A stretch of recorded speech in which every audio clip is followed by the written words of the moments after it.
You ask Tiger to solve. This deals with linear equations with one unknown. The final result is x equals -27. Let's solve it step by step. Swap sides.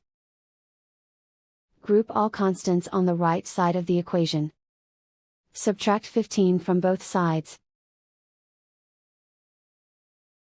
Group like terms.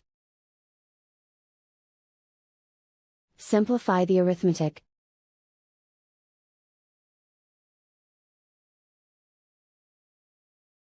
Isolate the x.